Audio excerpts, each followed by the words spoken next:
오늘 여러분들과 제가 나눌 말씀의 제목은 모든 것을 주관하시는 하나님입니다. 그래서 오늘 이 말씀을 통해 여러분들과 제가 은혜 받기를 원하는데요. 여러분들 읽으신 본문 사무엘하를 보시면 사무엘하의 주된 이야기는 다윗의 이야기입니다. 그 다윗이 결국에는 사무엘상에서 끝을 모르는 도피와 그리고 망명 끝에 유다의 왕으로 등극하는 얘기가 사무엘하에 나오게 되어지고요. 그 사무엘하의 2장의 유다 왕으로 등극한 후에 그는 7년 6개월 동안도 하나님이 그 왕으로 이스라엘 전체 왕으로 등극하실 때까지 자기가 앞서 나가거나 자기의 힘을 구하는 것을 볼 수가 없었습니다. 오직 하나님의 영광만을 구하고 또 하나님의 긍휼하심을 입은 자로서 적진을 향하여서도 자기를 죽이려고 했던 세력을 향해서도 눈물을 흘리는 모습을 보인 자가 바로 다윗이었다는 겁니다. 그래서 다윗은 그렇게 할 수 있었던 이유가 뭐냐면 하나님이 주시는 은혜를 통해 하나님의 형상이 회복됐기 때문에 그렇다는 거예요.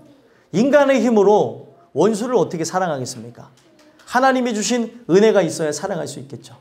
근데 다윗은 형상이 회복된 자로서 자기를 음해하고 칼로 죽이려는 자까지도 사랑했다는 거예요. 그러다가 하나님만 바라보는 다윗이 이스라엘 전체 왕으로 등극하는 게 이제 사무엘상 5장에 나오게 되고요. 그는 하나님이 전부시라는 것, 하나님만이 자기의 인생의 주관자라는 것을 누구보다도 잘 알았기 때문에 왕위를 얻고 나서 제일 먼저 한 게 무엇이냐면 언약궤를 안치를 했다는 거예요. 여러분들과 저는 첫 번째가 무엇입니까? 첫 번째가 저는 하나님이었으면 좋겠고 그 어떤 것보다 하나님이 왕권이 높여지고 하나님의 그 손길이 만방에 알려지게 되는 그분을 인정하는 것이 여러분들의 첫 번째가 되길 간절히 소망합니다. 그래서 그렇게 충만했던 다윗이 자긍하게 되어져요. 이것이 무서운 것인데 성경에는 게으름이라고 하는 걸 죄로 여기고 있습니다. 그런데 이 게으름은 단순히 육체적 게으름만을 얘기하는 게 아니라 근본적인 건 뭐예요? 영적인 게으름을 얘기를 하고 있습니다. 성경은 하나님을 아는 것으로 그치는 것이 아니라 그 아는 지식이 물이 바다를 덮은 같이 온 세상에 가득하길 원한다는 거예요. 그럼 끝이 있습니까? 여러분들 이 세상에 있는 바닷물의 양을 알 수 있나요? 우리는 우리의 인간의 지식으로 알 수가 없습니다. 근데 그 하나님을 그렇게 아는 것에 계속해서 신약 성경에서든 구약 성경에서든 간구하는 게 무엇이냐면 너는 그를 알기에 더욱 힘써서 나가라는 거예요. 그게 바로 부지런히 그분을 만나기를 너는 부지런히 열심을 갖고 그를 섬기라, 찾으라. 로마서에서도 얘기하고 베드로후서에서도 얘기하고 각 서신서가 그리고 신약과 구약이 하나님을 아는 지식이 없는 것으로 백성이 망했다는 거예요.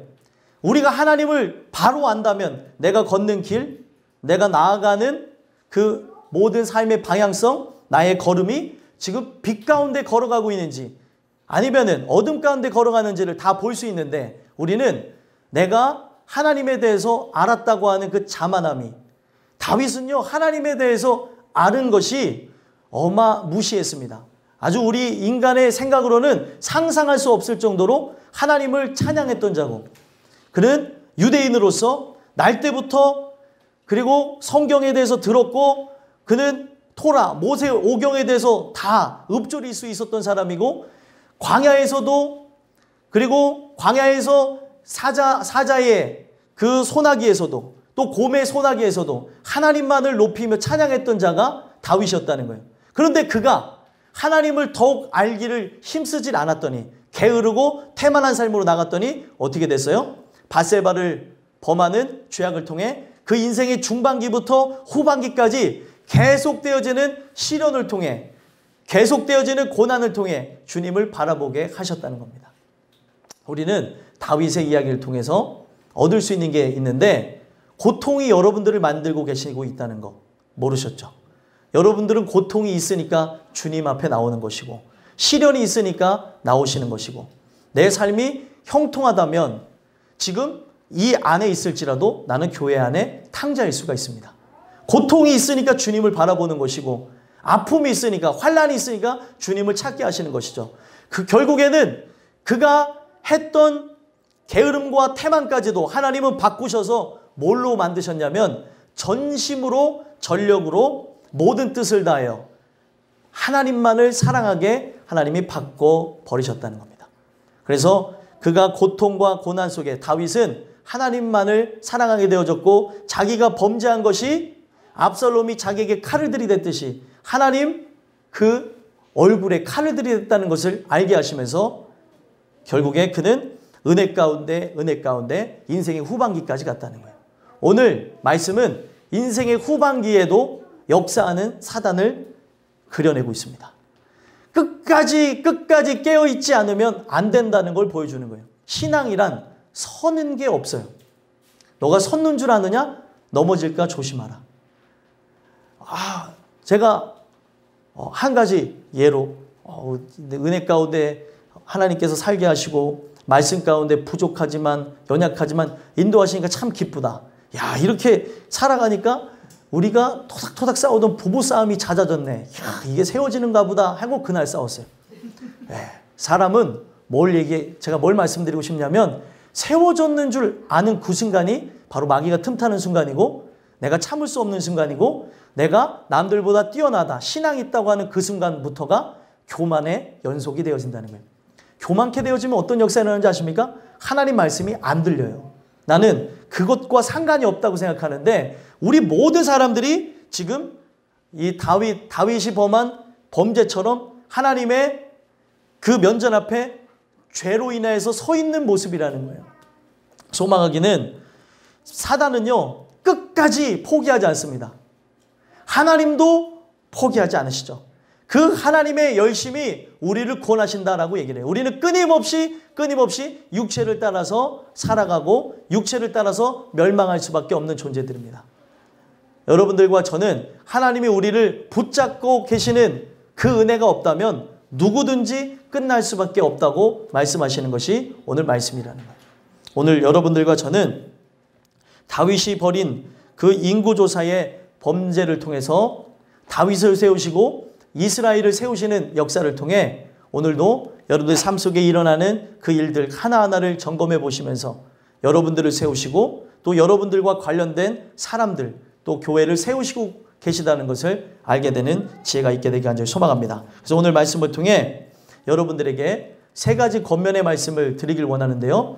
모든 것을 주관하시는 하나님이라는 그 말씀을 통해서 우리는 하나님의 세 가지 모습을 볼 수가 있습니다. 첫 번째로는 어떤 하나님의 모습을 볼 수가 있냐면 격동케 하시는 하나님의 모습을 볼 수 있다는 거예요. 24장 1절에서부터 9절까지 내용을 보면 인구조사를 하게 되어짐으로 하나님 앞에 범죄하는 다윗이 그려져 있습니다. 인구조사를 왜 했을까요? 24장 1절 한번 읽어볼까요? 읽겠습니다. 시작. 여호와께서 다시 이스라엘을 향하여 진노하사 그들을 치시려고 다윗을 격동시키사 가서 이스라엘과 유다의 인구를 조사하라 하신지라. 아멘. 자, 여기 보시면은 인구조사를 한 이유가 하나님께서 이스라엘을 향하여서 진노하시고 그들을 치시려고 다윗을 격동시키셨다라고 얘기를 하고 있습니다. 다윗의 마음이 요동을 쳤다는 것이죠. 이것을 역대상 21장에 보게 되면은 하나님께서 어떻게 일하시는 걸 볼 수 있는데 사단이 일어나서 이스라엘 향해 대적을 하더니 다윗의 마음에 충동이 일어나서 인구조사를 했다라고 얘기를 하고 있어요. 그러면 이 얘기는 무엇이냐면 하나님께서 다윗이라고 하는 인생의 그 마음을 그동안은 지키셨기 때문에 격동되지 않게 하셨었다는 거예요.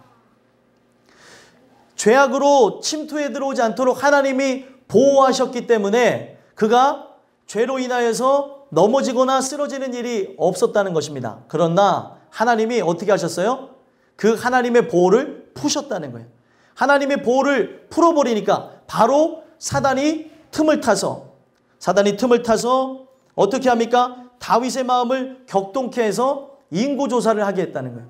인구조사한 게 무엇이 큰 죄길래 하나님께서는 이걸 통하여서 이스라엘 백성까지 치게 하셨을까? 우리는 이렇게 생각할 수가 있는데, 인구조사를 한 이유는 결국에 이 부강한 나라가 되어졌다는 것, 엄청난 군사력을 갖추게 되어졌다는 것은 바로 자기의 힘이다라는 것을 보여주기 위한 그 과시를 위해서 한 행동이기 때문에 이게 바로 교만한 행동이었다는 거예요. 다윗은 그렇게 하나님을 사랑했던 자고, 또 자긍하여서 하나님께서 그의 인생을 모셔서 후반기까지 은혜 가운데 오는 줄 알았으나 사단이 틈을 타버리니까 어떻게 되어졌어요? 졸지에 교만한 자의 모습이 드러났다는 거예요. 여러분들과 저는 모든 걸 하나님이 주관하고 가시는데 내가 한 줄 착각할 때가 있고, 우리의 삶에 일어난 것 하나하나 일거수일투족, 내가 먹는 것, 입는 것, 마시는 것, 나의 노력으로 내가 누구보다도 열심히 살았기에 보상으로 받았다고 생각할 때가 있는데 아니라는 거예요. 하나님께서 이것을 다 만드시고 우리에게 주시고 허락하셨다는 겁니다. 근데 사람들은 그것에 대해서 모르니까 이게 내가 누구보다도 열심히 살았던 증거가 아닐까라고 착각을 하는데 아니라는 겁니다. 하나님이 다 하신 거예요. 하나님께서 그것을 허락해 주심으로 그걸 통하여서 하나님의 뜻과 영광으로 나가게 하기를 원하셨다는 겁니다. 그런데 그의 마음에 사단이 틈을 타니까, 하나님 보호를 풀어버리니까 바로 인구를 조사를 하고 모든 하나님이 하신 것에 대해서 내가 했다고 착각을 하게 되어져 버린다는 거예요. 그리고 또 인구조사를 한 이유가 무엇입니까? 군사력을 확인해서 다른 나라를 침공하고자 하는 그런 탐욕스러운 다윗의 모습도 거기에 숨겨져 있었다는 것입니다. 그것에 의해서 결국에 하나님께서는 다윗과 이스라엘 백성들을 치려고 하는데, 여러분들 우리는 이 내용을 통해서 봐야 되는 게, 지금 다윗이 하는 행동은 누가 봐도 잘못된 행동이에요. 누가 봐도 잘못된 행동인데 중요한 건 뭐예요? 죄의 그 사슬에 매여버리니까, 죄의 수렁에 빠져버리니까 내가 하는 잘못이 진짜 큰 잘못인지도 모르고 행하고 있다는 거예요. 죄라는 건 그렇게 무섭습니다. 침투해서 들어와서 나의 생각과 나의 마음과 영혼을 잠식시켜버려요. 그러니까 그 잠식되어지는 일을 통해서 내가 하나님을 대항하고 나가는지 아니면 하나님 뜻대로 사는지조차 모르는 거예요. 지금 다윗이 이 일을 진행할 때에 자기가 교만해서 하는지조차 알지 못하고 자기의 힘으로, 자기의 능력으로 끊임없이 하려고 하는 모습이 나온다는 거예요. 자, 조사하라 하신지라 하면서 계속해서 자기의 힘으로 해나가는 다윗을 볼까요? 2절 3절 보겠습니다. 읽겠습니다. 시작.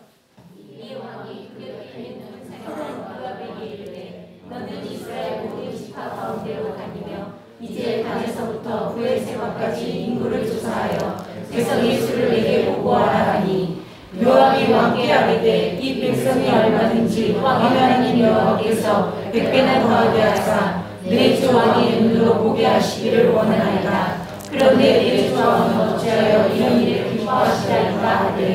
아멘. 지금 이 내용을 보니까 지금 요압 장군에게 모든 지파 가운데로 다니면서 단에서 브엘세바까지, 이거는 최북단과 최남단을 얘기하는 거예요.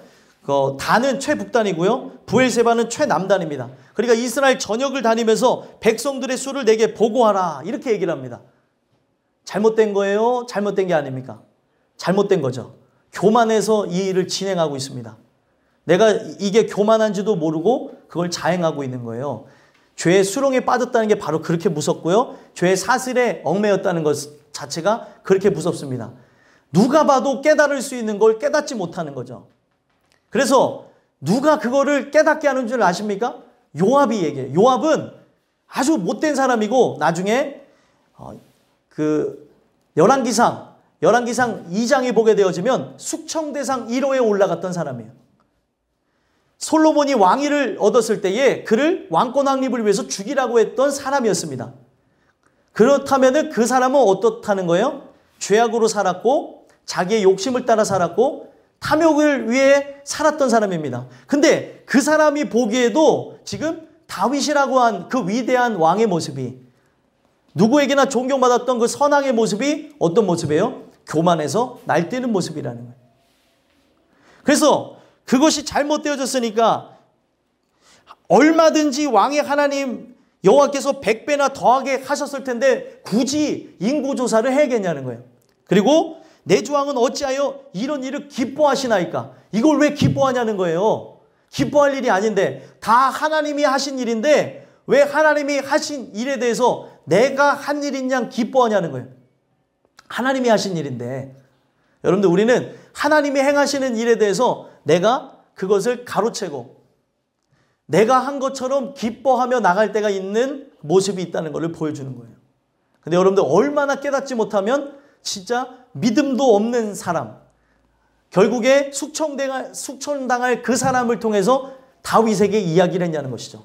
그런데 다윗은 그것을 듣고도 깨닫지를 못하고 계속 얘기하는 게 뭐예요? 4절 읽어볼까요? 읽겠습니다. 시작. 왕의 명령이 요압과 군대 사령관들을 재촉한지라. 요압과 사령관들이 이스라엘 인구를 조사하려고 왕 앞에서 물러나. 아멘. 지금 왕의 명령이 결국에 요압과 군대 사령관들을 재촉했다는 거예요. 지금 요압이 아니라고 얘기를 하는데, 누가 봐도 아니라고 하는 거를 아는데, 세상 사람이라고 비유될 만한 사람인 요압 장군이 봐도 아닌데, 우리는 신앙이 있다고 하면서 하나님을 뜨겁게 사랑한다고 하면서 내가 하는 행동이 마치 당연한 것이냐, 이 교회 안에서 또 교회 바깥에서 죄악을 일삼으며 살아가고 있다는 거예요.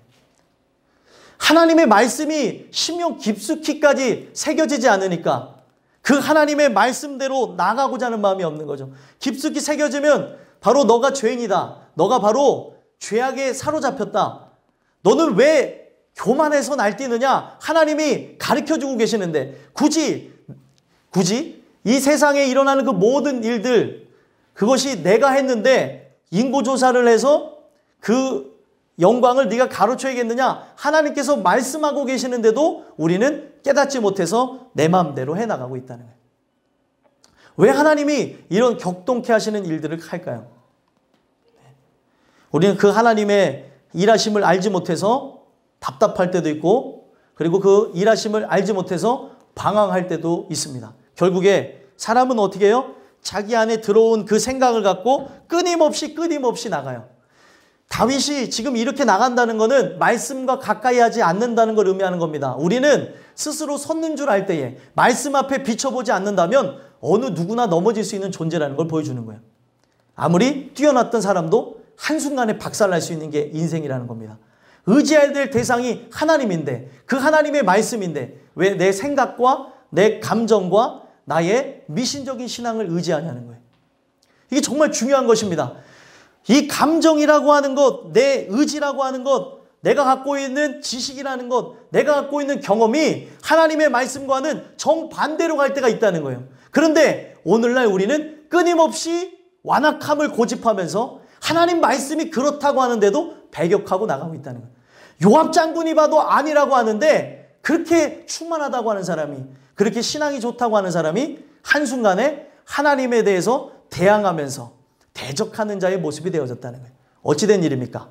말씀이 그의 삶을 비추고 있지 않기 때문에, 말씀을 가까이 하지 않기 때문에, 그가 갖고 있는 그 교만한 마음, 태만함이 결국에 그가 넘어질 수밖에 없게끔 만들어버렸다는 겁니다. 그러면 우리는 이걸 통해서 봐야 되는 것은, 우리는 하나님을 떠날 수가 없는 존재예요. 떠날 수밖에 없는 저와 여러분들의 인생이지만, 말씀을 통해서 보면 한시라도 떠날 수 없는 존재죠. 그렇죠? 조금이라도 이 핀트가 벗어나면 다르게 보고, 다르게 생각하고, 다른 말을 하고, 죄악의 말들을 쏟아내고, 미움과 질투와 시기, 원망의 그런 내용들이 쏟아져 나오는데, 이게 바로 불순종의 영이고, 이게 바로 죄악으로 살아가는 자의 모습이라고 하는데도 우리는 모른다는 거예요. 내가 지금 하나님 앞에서 대적하고 살아가고 있구나. 아, 내가 지금 하나님의 말씀대로 나가야 되는데 교만하여서 이걸 대적하고 있구나. 하나님 날 좀 도와주세요 하고 간구해야 되는데, 그 얄팍한 자존심이 저 죄악의 수렁까지도 끌고 나가고 있는 게 우리들의 모습이라는 거예요. 바로 제 모습이고 여러분들의 모습이라. 끊임없이 그 일을 진행하죠. 그랬더니 어떻게 합니까? 5절에서부터 9절까지 보니까 요단을 건너서 전역을 쫙 돌아보고 8절 말씀해 보니까 몇 달 만에 돌아온대요. 8절 9절 읽어볼까요? 읽겠습니다. 시작. 그때 우리가 군대를 두루 돌아 9달 20날 만에 예루살렘에 이르러 요압이 백성의 수를 함께 보고하니 곧 이스라엘에서 칼을 빼는 담대한 자가 80만 명이요 유다 사람이 50만 명이었더라. 아멘. 지금 하지 않아도 될 일을 해서 9달 수분알을 날려버렸어요. 오늘날 우리가 교만하여서 날리는 허송세월이 얼마나 많냐는 거예요. 다윗은 사랑해서 9달 20날에 이 내용이 끝났다면 여러분들과 저는 교만하여서 잠시 잠깐의 세월이 날아가는 것뿐만 아니라 평생이라고 하는 게 날아갈 수 있다는 걸 보셔야 된다는 거예요. 교만이라는 게 그렇게 무섭습니다. 하나님 말씀과 가까이 하지 않으면 어느 누구나 교만할 수 있다는 거예요. 교만이라고 하는 게 단순히 다른 게 아닙니다. 내 스스로 생각하고 판단되어지는 것에 대한 두려움이 없는 것 자체가 교만이에요. 누가 그랬습니까? 교만하지 않게 하기 위해서 하나님 말씀대로 이스라엘 백성을 치리하기 위해서 지혜를 달라고 구한 솔로몬 왕 아시죠? 선악간의 분별함을 알게 하셔서 하나님의 말씀을 깨닫게 하셔서 이 백성이 죄악으로 나가고 있는지 아니면 의로운 길로 나가고 있는지를 알게 해달라고 지혜를 달라고 기도한 거예요. 지혜는 누구의 상징입니까? 그리스도를 상징하고 있어요. 바로 그리스도가 내 안에 오셔서 재판관 되어주시고 나를 다스려주지 않으면 나는 이 백성을 치리할 수가 없습니다 라고 하는 고백이 거기에 묻어있는 거라는 거예요. 그런데 그 하나님의 완전하신 지혜를 구했던 솔로몬이 어떻게 했어요? 나중에 말씀을 떠나게 되어지죠. 말씀을 떠나게 되니까 결국에 어떻게 했습니까? 우상을 숭배하는 모습으로 그의 많은 세월을 날려버렸다는 거예요. 교만이라는 게 그렇게 무섭습니다. 하나님 말씀에 치리를 하는 거죠. 교만하다고 하는 거는요, 말씀을 거부하는 것, 듣지 않는 걸 의미합니다. 겸손이라고 하는 건 무엇이냐면 너가 바로 하나님 앞에 겸손하라. 겸손한 자가 하나님 말씀을 듣는데요. 그 말씀을 듣지 않으니까 그것으로 인해서 생겨난 교만함이 그의 많은 세월을 날려보냈다는 거예요. 아직도 세월을 날리실 게 있습니까? 네? 여러분들과 저는 이 말씀을 듣고 날려야 될 세월이 없음을 기억하고 솔로몬이 한 말의 의도를 기억하셨으면 좋겠습니다. 솔로몬이 뭐라 그랬어요? 세월을 아끼라. 때가 악하니라. 지금 악한데도 불구하고 이 세상이 정말 악해서 내가 하나님 은혜 가운데 서 있는지 서 있지 않는지 지금 내가 말씀을 듣고 나가는지 안 나가는지 그걸 분별하고 나가야 되는데 섰다고 생각하니까 내 판단이 옳다고 생각하는 것이고 내가 뛰어나다고 생각하니까 말씀을 배격한다는 거예요. 여러분들이 하는 생각 하나까지도 그 마음까지도 말씀의 통치받기를 소망하셔야 돼요. 여러분들과 저는 육체를 입고 있어서 계속해서 끊임없이 우리는 다른 길로 나갑니다. 우리의 모습을 뭘로 표현했어요? 양으로 표현했습니다. 양은 각기 제 갈 길로 가려고 해요. 주님의 길을 가려고 하는 존재가 아니라는 사실입니다. 그러면 그 양은 결국에 어떻게 해서 주님의 길을 걷게 되어지냐면 목자 때문이에요. 그 말씀이 푸른 초장, 맑은 시냇물가로 인도하는 겁니다. 그 말씀의 인도함을 받지를 않는다면 내가 섰는 줄 알 때 내가 스스로 내 안에 신앙이 있다고 하면서 내 판단에 서서 나간다고 할 그때가 우리는 수렁에 빠지는 거고 사슬에 얽매이는 것이고 돌아올 수 없는 강을 건너게 되는 것이라는 거예요. 오늘 이 말씀을 통해서 보셨으면 좋겠어요. 왜 하나님이 다윗의 마음을 격통케 하셨을까요? 왜 하나님이 여러분들의 인생 속에 그 죄악을 격동하게 내버려 두실까요? 하나님이 보호하시다가 보호의 손길을 풀어요. 그래, 너 네 마음대로 한번 살아보겠다고? 너가 나 없이 살 수 있다고? 그럼 한번 이렇게 살아봐라. 하나님이 그 길을 여세요. 그러다가 보면은 어떻게 해요? 솔로몬을 통해서도 보면 어때요? 막 허송세월을 보내고 부귀와 영화를 누리고 술과 여자와 그리고 죄악의 것들에 놀아나면서 자기가 하나님을 그렇게 찬양했던 존재, 하나님을 사랑했던 존재조차 잊어버리고 죄악 가운데 살아가는 거예요. 몰라요, 근데. 죄라는 게 그렇게 무섭습니다. 내가 지금 내 모습은 사단의 하수인 노릇하고 나는 하나님의 은혜가 없으면 안 되는 존재라는 것. 내 삶이 그대로 열매로 보여주고 있어요. 내 하는 말이 곧 내 안에 들어있는 영입니다.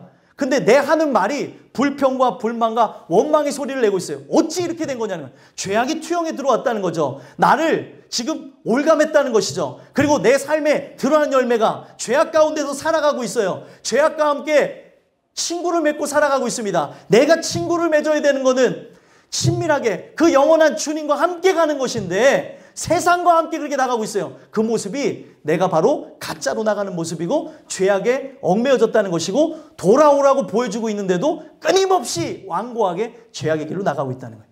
어떻게 된 일이냐는 거예요. 말씀에 대한 부분만 한마디만 들려줘도 또 말씀에 대한 부분만 읽어봐도 누구보다도 내가 잘못됐다는 걸 아는데 사람이 말씀을 거부하니까 내가 지금 악행을 저지르면서 나가고 있는데도 모르고 나간다는 거예요. 소망하기는 하나님이 내가 죄악대로 살고자 하니까 죄악으로 내버려 두시는 거예요. 결국에 어디까지 가게 하십니까? 아버지 집을 떠나서 탕자가 계속해서 낮아져서 돼지 치는 자. 그들이 돼지를 치는 직업은 가장 천한 직업이고 경멸한 직업이었습니다. 돼지를 먹지를 않잖아요. 근데 돼지를 계속해서 출산해내고 계속 그거를 번식시켜서 사람들이 먹는 일을 한다는 것은 죄악을 일삼는 일을 한다는 거거든요. 그래서 가장 경멸했던 직업인데 그것도 억울한데 어떻게 했습니까? 거기에서 먹을 것도 없어가지고 돼지의 그 음식을 먹게 하셨어요. 얼마나 비참할까요? 아버지 집에는 먹을 것이 많은데 아버지 집에 있으면 괜찮은데 내 스스로 한번 해보겠다고 하고 나갔다가 바로 그 바닥까지 떨어졌다는 거예요. 은혜는 무엇이냐? 나가보지 않고도 아는 게 은혜입니다. 굳이 경험해보지도 않고 아는 게 은혜예요. 경험해보겠다고 하면 경험해봐도 상관없습니다. 근데 결국에 그가 죄악을 향해서 나가게 되어졌죠. 그래서 주염나무를 먹게 되어지는 상황까지 이르게 되어지니까 비로소 아버지 집이 귀하다는 걸 알았고 비로소 내가 차라리 아버지 집에 품꾼 하나라도 지내는 게 낫겠다라는 생각을 가지면서 내가 그분의 자녀였을 때가 얼마나 행복한가, 내가 그 자녀라는 게 얼마나 행복한가, 그걸 비로소 알게 되어졌다는 거예요. 그걸 깨닫고 나중에 아버지 집에 돌아올 때 어떤 모습으로 돌아오는 거예요? 종으로 들어오는 거예요. 종으로 살겠다는 마음에. 근데 아버지는 나를 종으로 살겠다는 마음으로 기다리신 것이 아니라 어떤 모습으로 기다리셨어요? 아들로서 기다리셨다는 거예요. 이 얘기는 옛날 얘기가 아니고 우리들의 얘기입니다. 하나님이 격동케 하셔서 그렇게 하셨다는 거예요. 요동치게 해서 내 마음대로 나가겠다니까 내버려 두신 거죠. 그래서 이걸 통해서 얘기하시고자 하는 게 뭐예요? 하나님은 이거를 통해서 다윗의 죄와 누구의 죄가 같다는 것을 가리키게 주시는 거예요. 다윗의 죄와 이스라엘 백성의 죄가 동일하다는 걸 보여주는 거예요.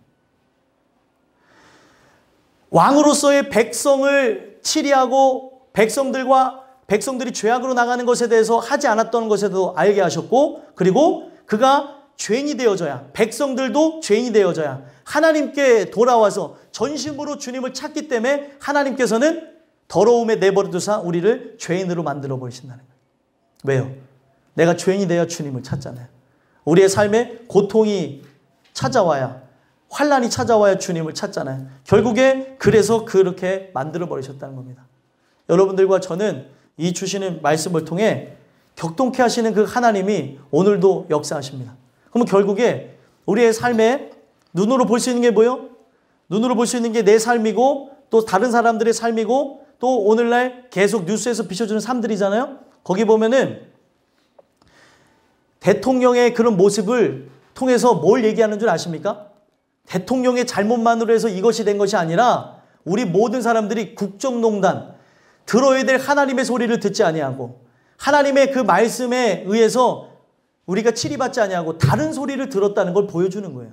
다윗에게 그것을 알게 하는 거고 백성에게도 그것을 알게 하는 것입니다.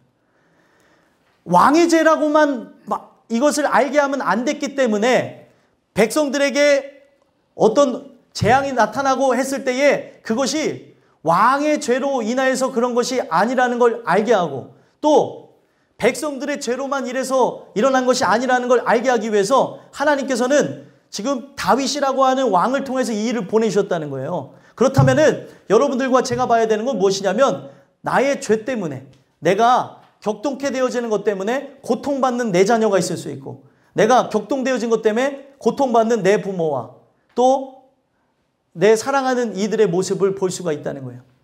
나의 죄 때문에.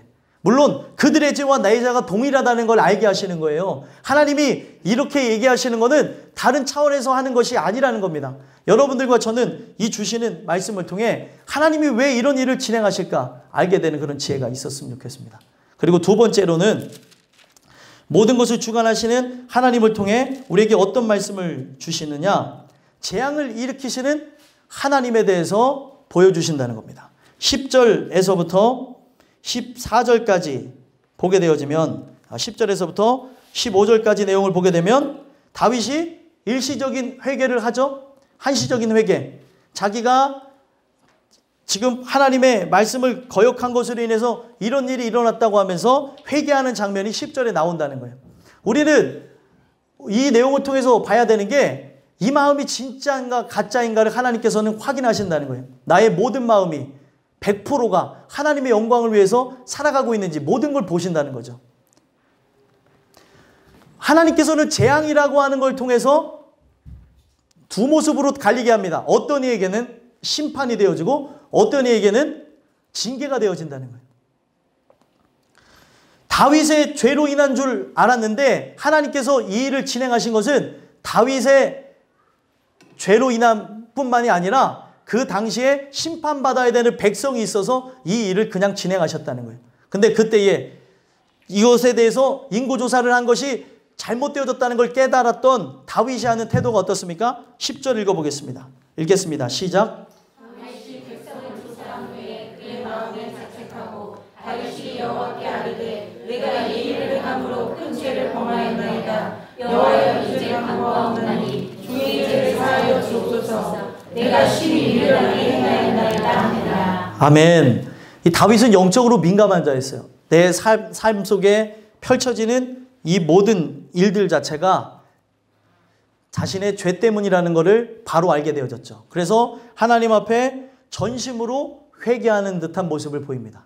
여러분들과 저는 요 모습을 통해 봐야 되는 것은 내가 입으로 말하는 것이 몇 프로인지는 하나님만이 아세요. 내가 주님을 떠나고 싶지 않습니다. 주님 은혜 가운데 살고 싶습니다. 주님이 나를 만져주시면 만져주시지 않으면 아무것도 할 수 없습니다. 하나님, 내가 바로 죄인입니다. 제가 바로 죽일 죄인입니다. 저 때문에 제 아들이 죽었고, 저 때문에 제 딸이 죽었고, 저 때문에 제 부모가 죽었고, 내 자녀가 고통받고, 내 부모가 고통받습니다. 내 사랑하는 이들이 고통받습니다. 이게 몇 프로인지 사람은 알지 못해요. 그러나 하나님은 아세요. 다윗이 이렇게 고백하는 거 전심으로 하는 것처럼 비춰지지만 전심이 아니었다는 거예요. 여러분들과 저는 결국에는요, 내 삶에 드러나는 열매만이 말이 아니라 내 삶에 그 드러나는 열매만이 결국에 내 마음의 몇 프로인지를 보여준다는 거예요. 그 행동. 물론 말을 통해서도 진실성을 가려낼 수도 있겠지만 사람의 말이 얼마나 간사하냐는 거예요. 그래서 하나님께서는 그렇게 회개하는 모습은 좋아요. 하나님 앞에 간구하는 모습은 좋은 것 같이 비춰지지만 100%가 되지 않으니까 하나님께서는 100%가 되게끔 만들어 버리신다는 거죠. 그래서 일어나는 게 11절에서부터 14절까지 재앙을 선택해 하시는 하나님의 모습을 보게 한다는 거예요. 재앙을 주시는 거죠. 이 재앙을 통해 하나님을 전심으로 보게 하는 게 목적이라는 겁니다. 그래서 이 선지자 가세에게 하나님 말씀이 임하여져서 다윗에 가서 얘기를 하죠. 어떤 얘기를 하라고 합니까? 세 개 중에 하나를 택하라고 합니다. 세 재앙 중에 하나를 택하래요. 그래서 어떤 재앙을 택하라고 볼까요? 13절 한번 읽어보겠습니다. 시작. 다시 다윗에게 이르하여 이르되 왕의 땅에 치는 기름이 있을 것이니까 혹은 왕의 원수에게 쫓겨 석 달 동안 그들 앞에서 도망하실 것이니까 혹은 왕의 땅에 사흘 동안 전염병이 있을 것이니까 왕은 생각하여 보고 나를 부르신 이에게 무엇을 대답하게 하소서 하는지라. 아멘. 지금 세 가지 재앙으로 나누게 되죠. 첫 번째 재앙은 뭐예요? 7년 기근. 두 번째 재앙은 원수에게 쫓겨 석 달 동안 도망 다니는 것. 그리고 세 번째는 뭐예요? 사흘 동안 전염병이 있을 것. 근데 이것을 가 선지자가 다윗에게 얘기할 때 뭐라고 해요? 생각하여 보고 나를 보내신 이에게 무엇을 대답하게 하소서. 생각하여 보라 그랬어요. 생각하여 보라는 거는 깊이 생각해 보라는 거예요. 어떤 것을 선택할지. 그랬더니 다윗이 모호한 대답을 내놓죠. 어떤 대답을 내놓습니까? 14절 말씀입니다. 읽어보겠습니다. 시작.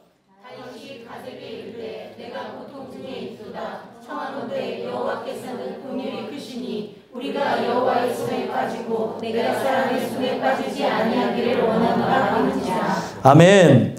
자, 여기 보게 되면은 애매한 답변을 냈어요. 그냥 뭐를 선택하겠습니다 이러면 좋겠는데 뭐라고 얘기했습니까? 하나님은 긍휼이 크시니까 우리가 여호와의 손에 빠지고 내가 사람의 손에 빠지지 않기를 원한다 라고 얘기했습니다. 그러면은 이 재앙에 대해서 생각을 해보면 첫 번째 재앙과 그리고 세 번째 재앙. 첫 번째 재앙은 뭐예요? 7년 기근. 그리고 세 번째 재앙은 뭐예요? 3일 동안 온역이잖아요. 전염병. 온역이 전염병이에요. 그래서 전염병이 돌잖아요. 그걸 통해서 얘기하는 게 무엇입니까? 그걸 통해서 얘기하는 게 바로 이게 여호와의 손에 빠진 것 아닌가라고 하는 것을 보여주는 거죠. 눈으로 봤을 때. 하나님의 손에 의해서만 심판을 받게 하신다는 거예요. 그리고 여기서 또 뭐라고 얘기합니까? 여기서 사람의 손에 빠지지 않기를 원한다라고 얘기하죠. 사람의 손에 빠진 건 뭐예요? 두 번째 재앙. 원수에 의해서 고통을 받잖아요. 눈에 보여지는 사람에 의해서 고통을 받잖아요. 사람의 손에 빠진다고 얘기를 하는 거예요. 그런데 제가 한 가지 더 말씀드리면 한 가지가 더 있습니다. 사람 손에 빠지는 게 사실 1~3번으로 보이지만 1번도 결국에 뭘로 비춰질 수 있어요? 사람 손에 빠지는 걸로 볼 수 있죠. 7년 동안 기근이 있을 때 여러분들 보세요. 창세기에 보니까 가나안 땅에 기근이 있을 때 그들이 어디로 가서 뭘 먹었어요? 애굽으로 가서 식량을 샀잖아요. 다른 나라에 의해서 도움을 얻을 수 있잖아요. 사람의 손에 의해서 도움을 얻을 수도 있고 또 사람의 손에 의해서도 핍박을 받을 수도 있잖아요. 그래서 사람의 손에 빠지지 않기를 원한다고 하면서 결국에는 하나님의 손에 빠지기를 원한다 그러잖아요. 그럼 하나님만이 하실 수 있는 게 뭐예요? 세 번째 재앙. 3일간 온역, 전염병을 일으키는 겁니다. 여러분들 지금 다윗이 선택한 게 맞는 거예요? 만약에 두 번째 재앙을 선택했으면 누구에게만 오는 거예요? 자기 자신에게만 오는 건데 왕임에도 불구하고 이 죄악을 백성들에게 돌려버렸다는 거예요. 여러분들 이게 바로 죄에 대한 원형이거든요. 아담과 하와가 범죄했을 때도 어떻게 자기가 잘못했대요? 아니에요. 누가 잘못했대요? 네, 하나님이 잘못했다고 결국에 나가는 거죠. 왜 그러냐면 하나님께서 주신 저 여자로 인해서 그랬대잖아요. 하나님께서 주신, 여기에 포인트가 있어요. 하나님께서 주신 자로 인해서 이렇게 되어졌다는 거죠. 그러면은 모든 초점은 결국에 사람은 남에게 다 모든 거를 다 뒤집어 씌우고 자기는 죄악이 없다, 깨끗한 척하는 모습이라는 거예요. 심지어 다윗조차 이런 부패한 본성을 거스르지 못한 모습을 보여줬다는 겁니다. 다윗은 이제 노년에 이르렀어요. 그리고 훌륭한 위협을 잃었고 그가 저작한 시편이 얼마나 많습니까? 그런데도 부패한 본성을 하나님의 은혜가 없으면 거스릴 수가 없는 걸 보여주는 겁니다. 그래서 하나님께서는 재앙을 일으키시죠. 그래, 네가 3번을 택했어? 그래, 3번 재앙을 한번 일으켜보자. 사람은 이 전염병이 어느 정도로 셀지를 가늠하지를 못합니다. 어떻게 역사하게 될 줄을 모르니까 3번을 택했어요. 그랬더니 이 3번의 재앙이 어떻습니까? 한번 15절 읽어볼까요? 읽겠습니다. 시작. 이에 여호와께서 그 아침부터 정하신 때까지 전염병을 이스라엘에게 내리시니 안에서부터 그의 새벽까지 백성의 죽은 자가 7만 명이라. 아멘. 아침부터 정하신 때까지 아직 다 이루어진 것도 아니에요. 그런데 단에서부터 부엘세바까지 죽어가는 사람의 숫자가 7만 명이라는 거예요. 지금 여기에서 이 전염병은요, 어떤 것이냐면 단시간에 죽는 이 질병을 말하고 있는데, 이 학자들에 의하면 이것이 패스트였을 것이다 라고 얘기합니다. 흑사병이라고 하잖아요. 중세시대에 이 병을 통해서 수많은 사람들이 죽었습니다. 상상할 수 없는 숫자의 사람들이 죽었어요.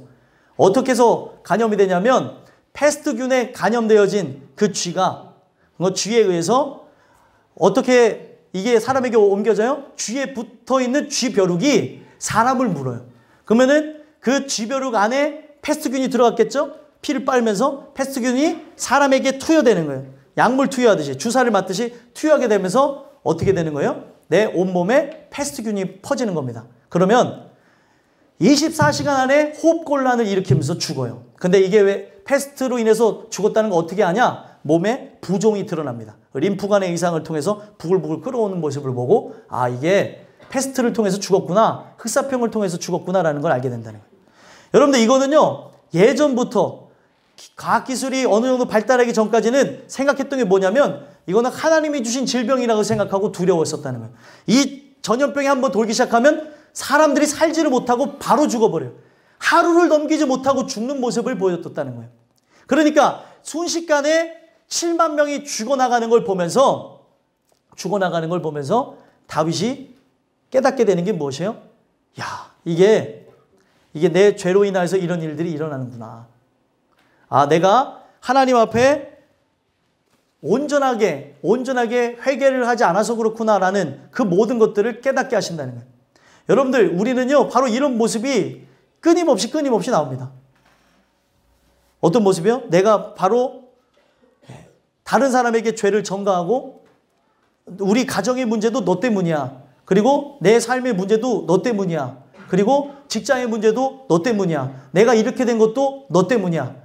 사람들은요, 항상 피해의식을 갖고 있어서 다 상대 때문이라고 얘기하고, 이 죄가 나로 인해서 나를 치시고 그들의 죄를 밝히기 위함인데, 서로가 잘못되어졌다고 해야 되는데, 서로는 옳은 것처럼, 서로는 덜 잘못한 것처럼 다 잘못했어요. 덜 잘못한 게 어디 있습니까?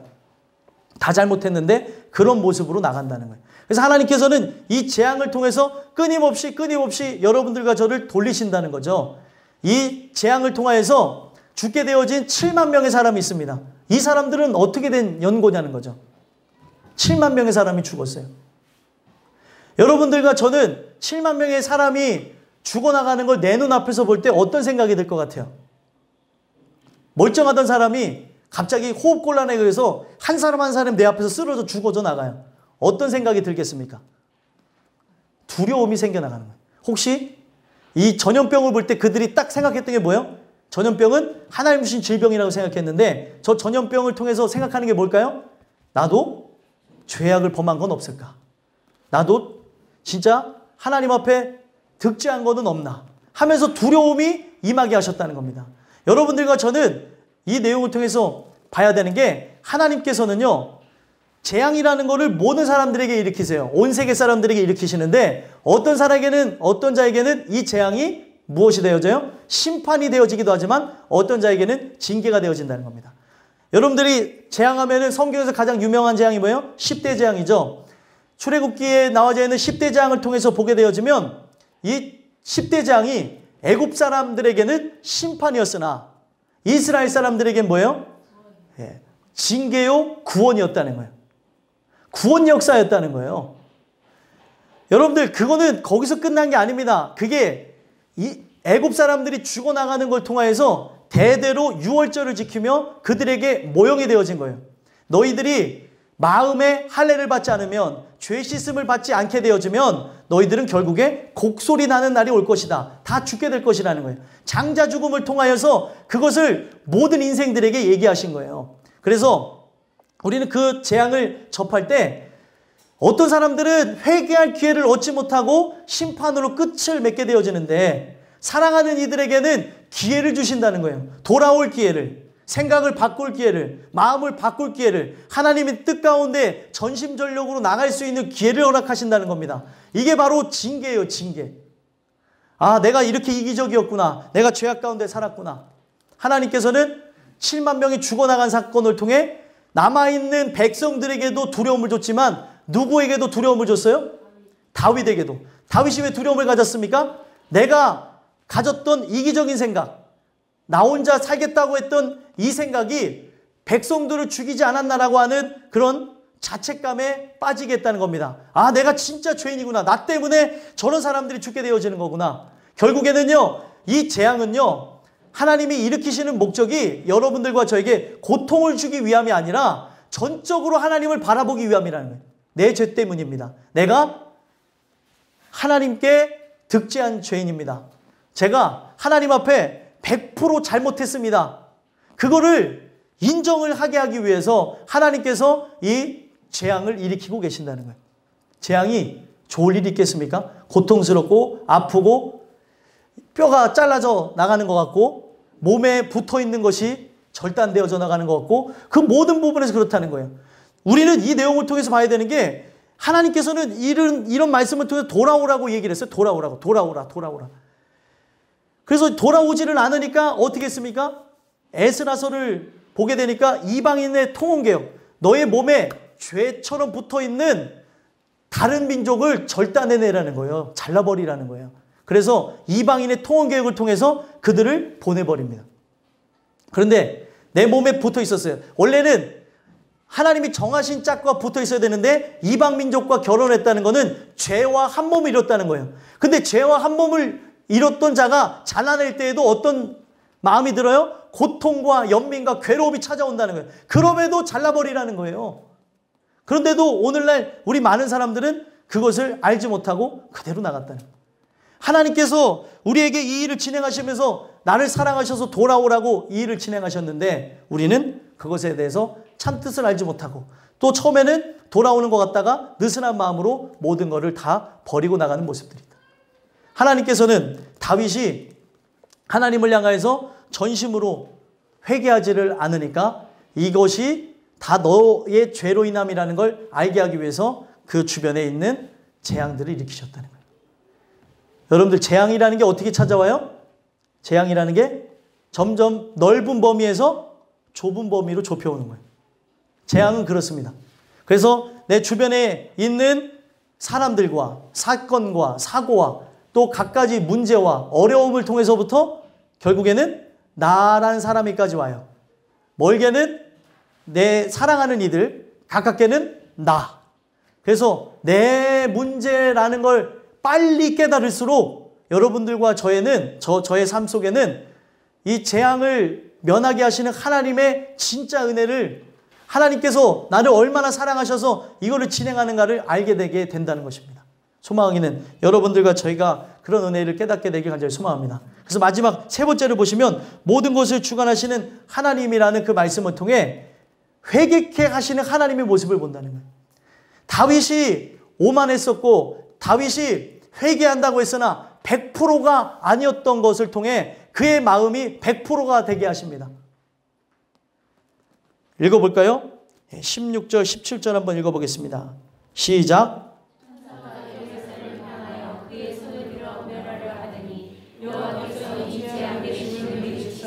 백성을 멸하는 천사에게 이르시되 조카가 이제는 내 손을 거두라 하시니 여호와의 사자가 없을 사람 아라우나의 허장마을 곁에 있는지라.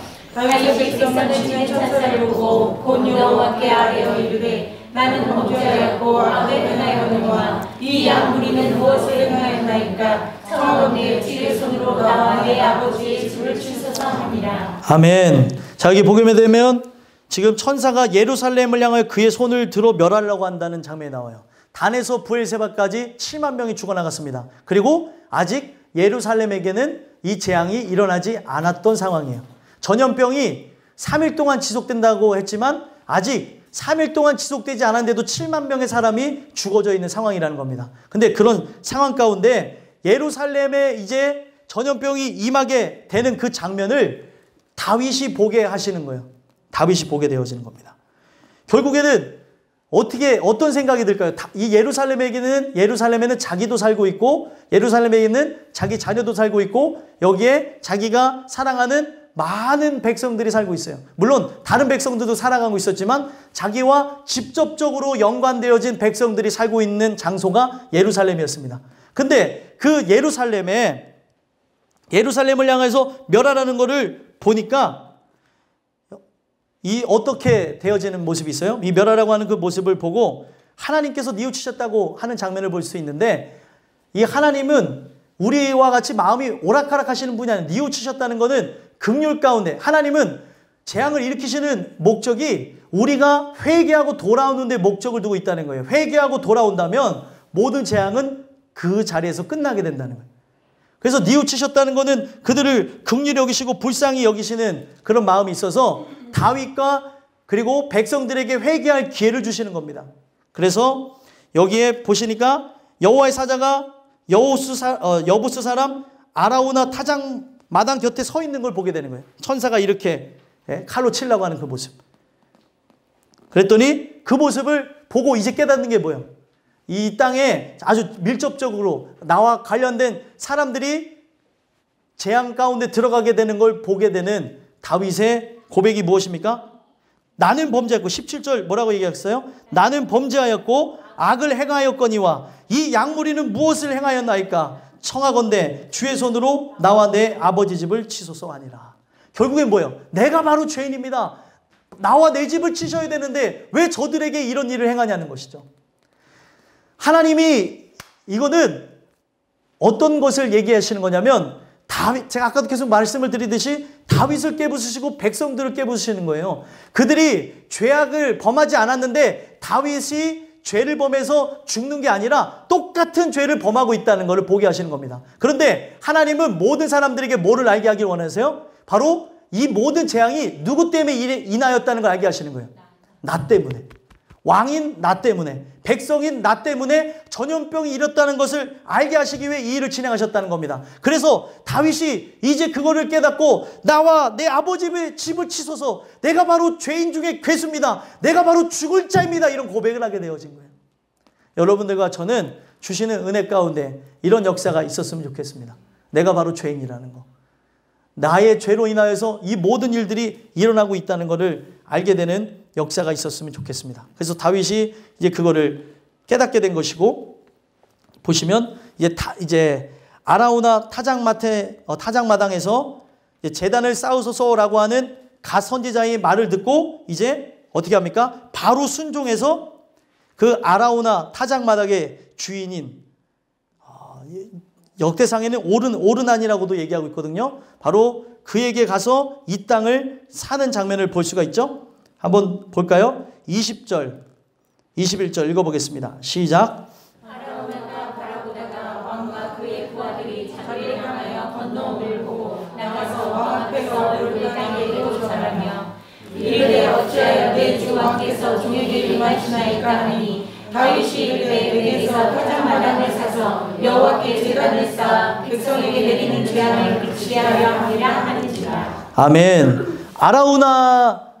아라우나라는 그 이름이 역대상에서는 오르난으로 이제 표기가 되어져 있어요. 이 내용을 보게 되면 아라우나의 타작마당이라고 하잖아요. 그럼 이거는 아라우나의 땅이다라는 걸 보여주는 거예요. 자기 소유라는 거죠. 근데 이 소유를 사가지고 무엇을 드리래요? 하나님을 향해서 제단을 쌓아서 재앙을 그치게 하라고 이렇게 얘기를 하는 것입니다. 그래서 다윗이 바로 그에게 얘기를 하는 것이죠. 절하면서 나온 그에게 이야기를 하는 겁니다. 이 땅을 달라고 하면서 이야기를 하는 거죠.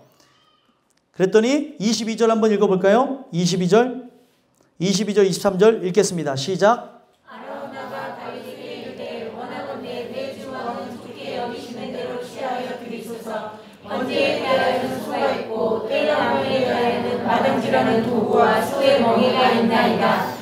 왕이여 아라우나가 이것을 왕께 드리나이다 하고 또 왕께 아뢰되 왕의 하나님 여호와께서 왕을 기쁘게 받으시기를 원하나이다. 아멘. 여러분들 집에 가서 역대상 21장을 같이 곁들여서 보세요. 그러면 뭐 숫자가 좀 다른 부분이 있는데 그거는 뭐 또 특별하게 보지 마시고 그 안에 내용을 통해서 역대상을 통해 강조하는 바가 있고 이 사무엘 하를 통해서 강조하는 바가 다르거든요. 그래서 그걸 봐야 되는데 이 다윗이 그 땅에 대해서 제값을 주고 사는데 여기는 얼마 주고 사냐면은 24절 보니까 은 50세겔로 타작마당과 소를 샀다고 하는데 거기 역대상 21장에는 금 600세겔로 샀다고 하는 얘기 나옵니다.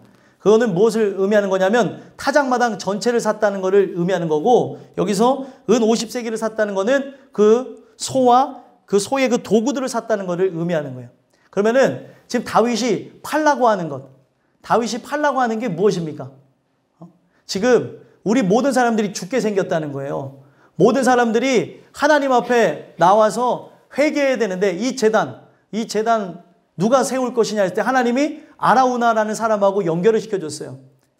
그랬더니 다윗이 가서 그에게 얘기하는 게 뭐예요? 그의 타작마당, 그의 전부를 다 달라는 것이죠. 그러면서 뭔 얘기를 합니까? 충분한 값을 주겠다고 하면서 달라고 합니다. 그러면은 이 소유지는 사실상 함부로 거래하는 것이 원래 어렵습니다. 왜 그러냐면 이 소유지는 대대로 자손들에게 물려주고 해야 되는 것인데 그 사람이 그거를 판 이유가 무엇이냐는 거예요. 그 사람이 그것을 판 이유는 다른 것이 아니라 그곳에서 번제단이 세워지고 그곳에서 바로 하나님을 향해 번제와 화목제를 통해 온 백성이 살아야 되기 때문에 거기에 그의 헌신이 담겨 있었다는 거예요. 여러분들 진정한 회개가 무엇입니까? 진정한 회개. 하나님께서는 진정한 회개라고 하는 것은 나의 모든 마음이 전심으로 하나님을 바라보는 거예요. 하나님의 긍휼하심이 입혀지지 않으면 안 되는 것이죠. 내가 잘못했습니다라고 하는 걸로 이거를 다 끝낼 수 있겠습니까? 아들을 죽인 죄값인데 하나님 잘못했어요. 용서해 주세요. 이걸로 끝낼 수 있습니까? 하나님 마음이 바뀌어져야 된다는 거예요. 그래서 하나님 마음이 바뀌어지는 게 무엇이냐? 결국에는 번제와 화목제라는 거예요. 그래서 번제와 화목제를 드리기 위해서는 누구 한 사람이 희생을 해야 되는데 누가 희생을 하냐면 아라우나라는 사람이 희생을 하게 되어졌다는 거예요. 자신의 전부를 다 다윗에게 바쳤다는 겁니다. 우리는 이것을 통해서 무엇을 봐야 되냐면 그가 다윗에게 전부를 바친 이 사건은 결국에 거기서 끝나는 게 아니에요. 아라우나의 타작마당은 모리아 산에서 이삭을 바쳤던 장소고 이 아라우나의 이 타작마당은 나중에 솔로몬을 통해서 세워질 성전을 의미하게 되어집니다. 그런데 이것이 어떻게 해서 되어지냐는 거예요. 이 성전이 세워지는 것, 교회가 세워지는 것, 회개하는 자들이 돌아오게 되어지는 것 어떻게 하게 되어지냐는 거예요. 모든 사람들이 내 죄 때문이라고 하면서 나의 전부를 하나님 앞에 드리는 것. 여기는 사실 다윗한테 드리는 게 아니고 누구한테 드리는 거예요? 하나님 앞에 드리는 겁니다. 근데 오늘날 사람들은 착각을 해요.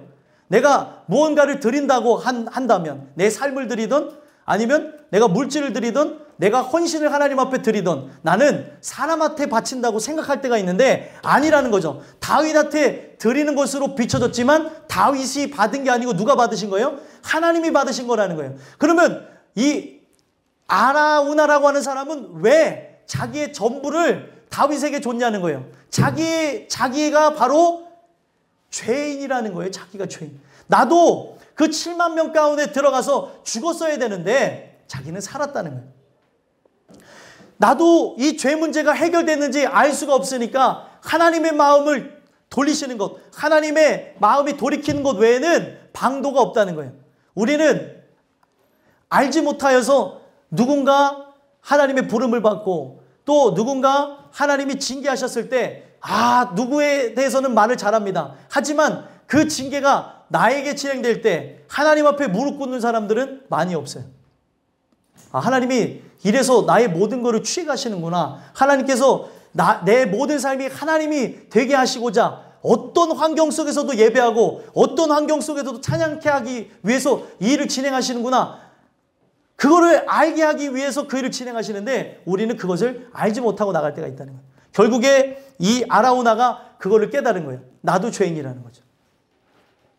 우리는 그 의식을 갖지 못해서 정죄하고 나갈 때가 많습니다. 실로암 망대가 무너졌어요. 예수님 시대에 실로암 망대가 무너졌어요. 누가복음에 보니까 실로암 망대가 무너져서 사람이 죽은 걸 보고 다 그들의 죄 때문이라고 손가락질했어요. 그랬더니 우리 주님은 그 얘기를 통해서 어떤 얘기를 해요? 너희들도 죄인이라는 거예요. 너희들도 죄인이라는 거죠. 그 사람들은 결국에 거기서 죽은 것으로 끝나는 것처럼 보이지만 너희들도 죽어야 되는 존재고, 그러나 그 사람들은 죽으면서 결국에 어디로 갔느냐를 봐야 되는 것이지 누가 어떻게 되어졌고 저떻게 되어졌고 이게 중요한 게 아니라는 걸 가르쳐 주세요. 사람들은 뭐에 관심을 갖습니까? 우리의 삶의 재물에 관심을 갖고, 사람이 관심을 갖는 게 뭐예요? 내 생명에 관심을 갖고 내 삶이 광대하게 되어지는 것, 형통케 되어지는 것에 관심이 있는데, 우리 주님은 우리의 삶이 살고 죽는 것에도 관심이 없으세요. 뭐에만 관심이 있냐면 그 영혼이 어디로 가느냐에 관심을 두고 있다는 거예요. 우리 주님이 얘기를 합니다. 너희들은 죽는 것에 관심을 갖지만, 죽는 것에 대한 관심은 인생의 최대 관심 아니에요?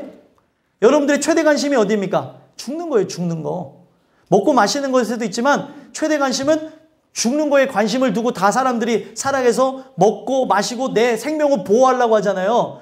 근데 하나님의 말씀은 거기에 있는 게 아니고 어디로 가느냐에 초점을 두고 있다니까요. 그러면 어디로 가느냐를 관심을 갖고 있는 사람들은 내가 오늘 죄인인가, 아니면은 아픔 가운데 살아가는가, 아니면은 오늘 내가 하나님의 뜻을 거역하고 살아가는가, 그거를 하나님께서 보게 하신다는 거예요. Be perishing. 형벌에 관한 문제. 내가 이 형벌을 받았는가? 아니면은 하나님의 축복을 받았는가? 진정한 축복은 이 땅에서 잘 먹고 잘 사는 게 아니라 영원한 천국에 들어가는 거라고 얘기를 했다는 거예요. 근데 오늘날 우리 모든 관심은 거기에 있다는 거예요. 마찬가지로 7만 명이 죽어나가는 걸 봤을 때 어떤 일이 있어야 되는 거냐면, 바로 내가 바로 죽어야 되는 존재인데 나는 어떻게 살았지? 하나님께서 나에게 기회를 주셨구나. 나도 심판받을 대상인데, 나도 죽어야 될 대상인데 하나님 나를 살려주셨구나. 여러분들, 하나님이 우리를 향해서 보호를 푸시면 모든 사람들은 다 죽습니다. 보호를 푸시면 각종 질병과 고통과 환난 가운데 바로 노출되게 되어져요. 하나님이 그나마 붙잡고 계시니까. 그런데 오늘날 우리가 그 하나님이 붙잡고 계시는 것, 나를 사랑하셔서 이 모든 걸 주관하신다는 걸 믿지 못하고 나가고 있다는 거예요. 하나님이 왜 일을 진행하시냐는 거예요. 결국에 하나님의 말씀을 통해 자신이 죄인이라고 깨닫게 되어졌던 아라우나가 다윗을 도왔고, 자신이 죄인이라고 느꼈던 다윗이 결국에 그곳에서 하나님의 성전이 세워지는 기초를 마련하게 됐다는 거예요. 두 사람이 합작을 했어요. 여러분들과 제가 이 말씀을 듣는 거는요, 하나님의 그 말씀을 받은 자가 일을 하는 것이고, 하나님의 말씀이 믿어진 자가 일을 하는 겁니다. 한 사람이 순종해서 온 인류가 구원을 얻었고, 한 사람이 불순종해서 온 인류가 죄악 가운데 빠졌어요.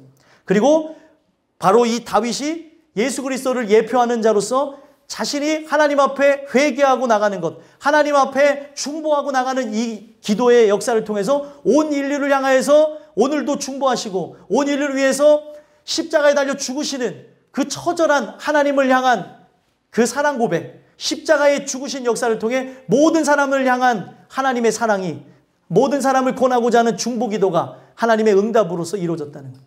그러면 오늘날도 마찬가지입니다. 그때 당시에도 이것을 실제로 느꼈던 다윗이 일을 했고, 실제로 느꼈던 아라우나가 일을 했어요. 내 삶의 모든 전부를 하나님께 맡겼다는 거죠. 여러분 오해하지 마세요. 돈의 개념이 아니니까. 여러분들의 마음입니다. 여러분들의 중심입니다. 나의 모든 중심이 먼저 그의 나라와 의를 구하냐는 거예요. 은혜를 받은 사람, 내가 죄인이라는 사람은 하나님이 전부가 될 수밖에 없어요. 다윗을 통해서도 봤잖아요. 100%가 되지 않으니까 받지를 않으시잖아요. 여러분들과 제가 하나님을 향한 그 마음이 온전한 100%가 되어질 때 하나님이 받으십니다. 그래서 오늘날 여러분들과 제가 100%가 되기 위해 오늘도 기도하는 거예요. 어떻게 한 입으로 하나님을 찬양하면서 한 입으로 저주와 불평과 원망의 소리를 내냐고요. 이게 인간이에요. 이 인간의 모습을 바꿔달라고 오늘도 기도한다는 거예요. 어떻게 하나님의 영을 모셨으면서 그 뜨거운 마음이 있다고 하면서 차가운 마음이 공전함으로 미적지근한 자가 되어지냐는 거예요. 두 다리를 펼칠 수가 없어요. 두 마음을 펼칠 수가 없습니다. 세상과 하나님 두 개 다 마음을 가질 수가 없어요. 하나만 택하래요. 섬길 자를 하나만 택하래요. 오늘 여러분들과 저는 어떻게 나가십니까? 먹고 사는 거 중요하죠. 옷 입고 마시는 거 중요하죠. 우리의 삶 속에 이 행동하는 거 중요하죠. 그런데 하나님은 진짜 죄인이 된 자, 내가 하나님 앞에 전부를 드리겠다고 하는 그 사람과 하나님의 나라를 확장케 나가신다는 거예요. 이 아라우나의 헌신은 하나님 나라의 확장이요, 아라우나가 그렇게 하는 그것을 통해 바로 거기서 솔로몬의 성전이 세워진 것이고, 거기서 끊임없이 모든 사람들을 위해서 제사하는 번제와 화목제를 드리게 되어지는 일들이 생겨났다는 겁니다. 오늘날 여러분들의 헌신이 이 교회를 살리는 것이고, 여러분들의 헌신이 이 교회가 살아남으로 여기에 교회에 와서 계속 번제와 화목제를 통해 속죄함과 하나님과 화평을 누리는 사람들이 나타나야 되는 것임을 보여주고 있어요. 여러분들, 하나님은 오늘도 하나님의 말씀 앞에 순종하고 헌신할 자를 찾으십니다. 전부를 드릴 사람을 찾으세요. 하나님이 여러분들과 저를 부르신 이유는 전부를 원해서 부르신 거예요. 예전에 한국교회가 성장할 수 있었던 이유가 무엇입니까? 아라우나의 타작마당, 바로 이것에 은혜를 받고 자기 모든 사람들, 모든 그런 삶을 헌신했던 사람들, 교회 중심으로, 그 말씀 중심으로 교회 주변에서 이웃들과 함께 살아간 그들이 있었기 때문에 아무리 한국교회가 썩었다고 부패한다 할지라도 여기까지 올 수 있었던 거예요. 근데 오늘날 우리는 그들의 모습이 너무 축복만을 원했다고 하면서 비판은 하나 그 모습에도 미치지 못하는 연약한 자들의 모습이라는 거예요. 누가 헌신을 합니까? 오늘날 하나님의 나라 확장을 위해서 누가 헌신을 하냐는 거예요. 죄인 말고는, 그 나라가 전부라고 하는 사람 말고는 헌신하지를 않아요. 이 얘기는 제 얘기도 하고 여러분들 모두의 얘기도 합니다. 하나님은 오늘날 여러분들과 저에게 헌신을 원하세요. 헌신이 무엇이에요? 더욱 힘써 주님을 찾으라. 너의 마음의 중심이 하나님이 되길 원한다. 첫 번째가 내가 되길 원한다. 전부를 드리라고 하는 것은 예물의 개념이 아니에요. 돈 개념이 아니에요, 여러분들. 전부를 드리라는 건 내 삶 송두리째가 하나님의 영광을 위해서 나가라는 거예요. 이거를 할 수 있는 자는 바로 인간의 힘으로 할 수가 없기에 은혜 받은 자만 할 수 있다는 거예요. 하나님이 주신 은혜 가운데 죄인이 되어진 자, 그걸 찾으십니다. 오늘도 저에게도 너는 바로 그런 자냐? 질문을 던지시는 것이고, 여러분들에게도 바로 너는 그런 자냐? 질문을 던지시는 거예요. 오늘 이 말씀을 통해서 여러분들과 제가 모든 걸 주관하시는 하나님을 통해 내가 그 하나님의 나라를 확장하고, 또 나를 통하여서 번제와 화목제단이 쌓아지는 그런 역사가 있게 되기를 소망합니다. 그렇게 기도하며 나가는 은혜가 있었으면 좋겠습니다. 그래서 여러분들 보시면 24장 3절에 보면은 요압이 처음에 조롱했던 다윗의 모습이, 다윗의 신앙이 바뀌어지는 걸 볼 수 있죠. 어떻게 조롱했습니까? 내 주 왕은 어찌하여 이런 일을 기뻐하시나이까, 이렇게 얘기했던 것이 23장에 보니까 아라우나를 통해서 어떻게 바꾸세요? 여호와께서 왕을 기쁘게 받으시기를 원하나이다. 세상 것을 기뻐했던 다윗이 변하여서 하나님의 것을 기뻐하는 자로 바꾸셨습니다. 그래서 그때부터 다윗은 여기 보시면 25절 한번 읽어볼까요? 읽겠습니다. 시작. 그곳에서 여호와를 위하여 제단을 쌓고 번제와 화목제를 드렸더니 이에 여호와께서 그 땅을 위한 기도를 들으심에 이스라엘에 내리는 재앙이 그쳤더라. 아멘. 여러분들 여기 보세요. 그 여호와를 위하여 제단을 쌓고 번제와 화목제를 드렸다는 것, 연속성을 얘기하고 있습니다. 계속해서 드렸대요. 그래서 하나님의 마음이 푸르질 때까지 전심으로 하나님 앞에 그 예배를 집중하며 그 말씀 가운데 그 말씀이 전부가 되기 원하면서 그가 나갔더니 하나님께서 그 땅을 위한 기도를 들으심에 이스라엘의 재앙이 그쳤더라. 재앙이 그쳐지는 것, 우리의 삶이 변화가 되어지는 것, 하나님이 전부가 되어질 때 여러분들과 저의 인생에 재앙이 그쳐진다는 것을 보셨으면 좋겠습니다. 기도하겠습니다. 하나님, 오늘 주시는